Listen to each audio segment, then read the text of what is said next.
And it's very, very sad, but I have to say that the extraordinary tributes and the memories that everybody has had and been willing to share has been so fantastic, and it just goes to show For years, Prince Edward was treated like the forgotten royal, not the heir, not the rebel, not the scandal, not the headline. He was simply there, quiet, dutiful, and easy to overlook. But sometimes, the person no one is watching is the one who ends up holding the most interesting cards. And now, Edward's story is no longer just about loyalty. It is about a title, a mansion, a legal arrangement, and a royal inheritance that reveals far more than the palace ever wanted to explain. When Prince Philip died in April 2021, one question quietly moved through royal circles. Would Edward finally become Duke of Edinburgh? This was not a random title. It was Philip's title, the one he received in 1947 when he married Princess Elizabeth. For more than 70 years, it became part of his identity, attached to his public work, his legacy, and especially the Duke of Edinburgh's award. Edward had been linked to that legacy for decades. He worked with the award. He represented it around the world. He didn't just inherit the idea emotionally, he earned his place inside it. But there was a problem. The title did not automatically go to him. After Philip's death, Charles inherited it first. Then, when Queen Elizabeth died and Charles became king, the dukedom merged back into the crown. That meant one thing: Edward could only receive it if Charles chose to give it to him. And for months, nothing happened. That silence mattered. Back in 1999, when Edward married Sophie Rhys-Jones, the public understanding was clear. One day, he would become Duke of Edinburgh. Even Prince Philip had reportedly wanted it. But royal promises are not always royal guarantees. Charles hesitated. And that hesitation revealed something important. He was not simply handing out family keepsakes. He was thinking about the future structure of the monarchy. A smaller monarchy. A tighter monarchy.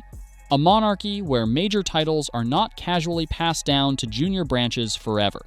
So, when Edward finally received the Duke of Edinburgh title on the 10th of March 2023, his 59th birthday, it looked like a warm family gesture. But it was more calculated than that, because Edward received the dukedom for life only. His son James will not inherit it. When Edward dies, the title returns to the crown. That means Charles honored Philip's wish, but only halfway. He gave Edward the title, but he kept control of its future. And that is pure royal strategy. The public saw a brother rewarded, but behind the scenes, Charles created a neat solution.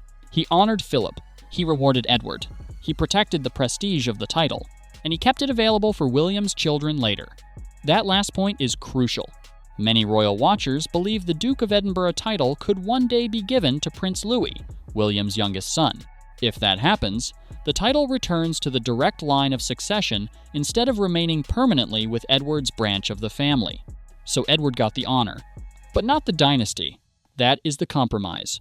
But the title is only half the story. The real controversy is Bagshot Park. For more than 2 decades, Edward and Sophie have lived at Bagshot Park, a massive estate in Surrey. This is not a modest country cottage. It is a huge mansion with around 120 rooms, set on more than 50 acres of land. And the legal arrangement around it has raised serious questions. Edward originally received a 50-year lease in the late 1990s. Later, after major renovations, the arrangement changed.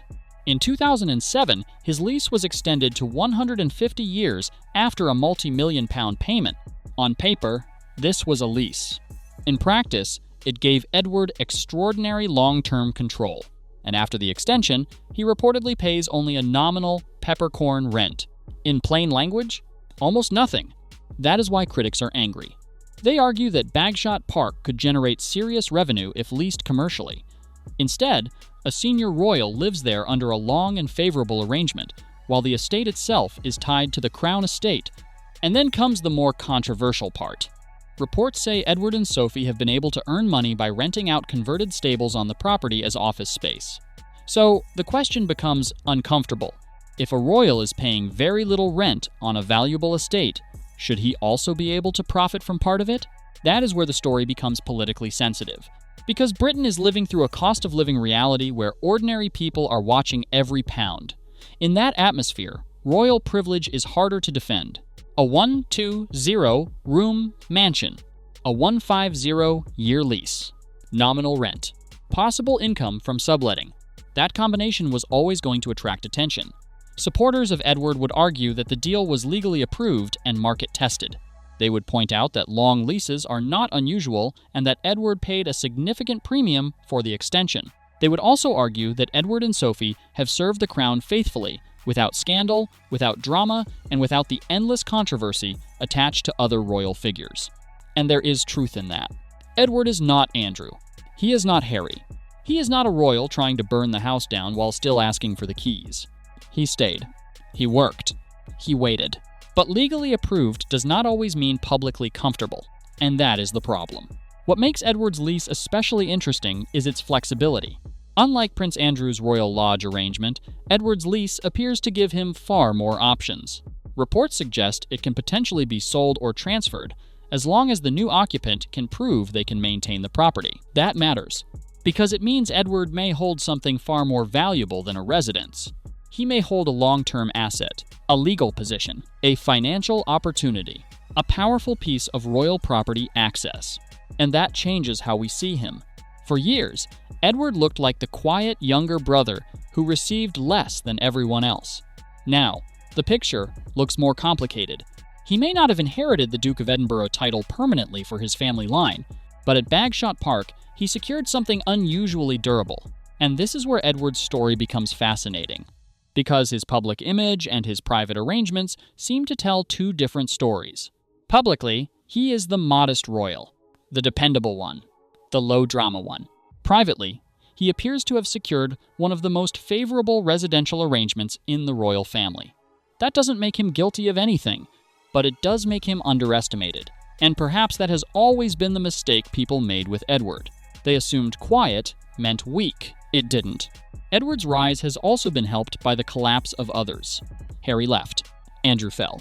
Charles is older and managing health challenges. William and Catherine have had to reduce and reshape duties during Catherine's recovery. Suddenly, the monarchy needed reliable working royals. And Edward and Sophie were there? No public war. No memoir. No Netflix drama. No scandalous interview. Just work. That kind of loyalty becomes valuable when everyone else is creating problems. By 2025 and 2026, Edward and Sophie were taking on more visible roles. Overseas visits, diplomatic appearances, charity work, representation on behalf of King Charles. Sophie, especially, has grown into a serious royal figure. Her international work has become more prominent, and she has been trusted with emotionally delicate visits, including events involving survivors and communities affected by trauma. This is not glamour work. It is duty work, and the palace needs that. So while people debate titles and leases, another truth is emerging. Edward and Sophie have become useful, and in the royal family, usefulness is power. That is why the Duke of Edinburgh title matters so much. It does not simply give Edward prestige, it gives him identity. It connects him directly to Prince Philip's greatest legacy. It transforms him from the forgotten youngest son into the custodian of something deeply respected. And Edward seems to understand the responsibility. He has spoken about the Duke of Edinburgh's award not as a ceremonial attachment, but as a mission. That matters because Philip's legacy was never just the title. It was the work behind it. The title without the work would have looked empty. Edward has the work. That is why the title finally fits. Still, the arrangement remains bittersweet. Edward gets to be Duke of Edinburgh, but only for his lifetime. His son James will not inherit the dukedom. His branch of the family does not keep it. The title returns to the crown when Edward is gone. So, the palace gets the best of both worlds. Philip's wish is honored. Edward is rewarded.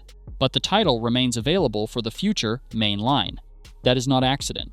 That is monarchy. Elegant on the surface. Strategic underneath. And Bagshot Park adds another layer.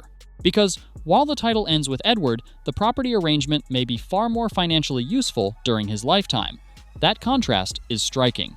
The title gives him honor. The lease gives him leverage. And together, they show how royal power really works. Not always through crowns. Not always through succession. Sometimes through documents, leases, and carefully structured arrangements most people never read. So, what is Edward now? He is no longer the forgotten brother. He is not the failed younger prince of the 1990s. He is not the awkward royal with a collapsed television career. He is not the man people once dismissed. He is the Duke of Edinburgh. He is one half of one of the monarchy's most reliable working partnerships. He has a major royal residence under a long-term arrangement, and he has become one of King Charles's trusted operators at a time when the family badly needs stability. That is a remarkable transformation. In the end, this story is not just about whether Charles did the right thing. It is about how the royal family balances loyalty, legacy, and control. Charles honored his father's wish, but protected the future. Edward accepted the honor, but secured his own position. The palace presented it as tradition, but the legal details tell a sharper story. And that is what makes this so interesting. Because royal power rarely arrives with dramatic music, sometimes it arrives as a birthday announcement, sometimes as a title granted for life, sometimes as a lease written in legal language most people never notice. But once you notice it, you see the family differently.